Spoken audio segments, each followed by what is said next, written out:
بالله من الشيطان الرجيم بسم الله الرحمن الرحيم وقالوا أئذا ضللنا في الأرض أئنا لفي خلق جديد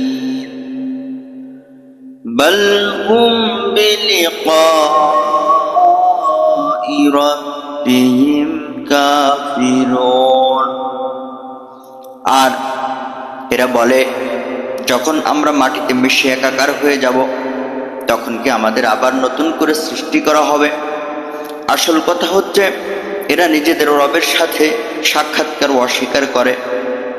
قُلْ يَتَوَفَّاكُمْ مَلَكُ الْمَوْتِ الَّذِي وُكِّلَ بِكُمْ ثُمَّ إِلَى رَبِّكُمْ تُرْجَعُونَ। এদেরকে বলে দাও, মৃত্যুর যে ফেরেশতাকে তোমাদের উপর নিযুক্ত করা হয়েছে সে তোমাদের পুরোপুরি তার কবজায় নিয়ে নেবে এবং তোমাদেরকে তোমাদের রবের কাছে ফিরিয়ে আনা হবে। অর্থাৎ তোমাদের সেই আমরা মাটিতে মিশে একাকার হয়ে যাবে না, বরং তার কর্মসময় শেষ হতেই আল্লাহর মৌতের ফেরেশতা আসবে এবং তাকে দেহ থেকে বের করে পুরোপুরি নিজের কবজায় নিয়ে নেবে।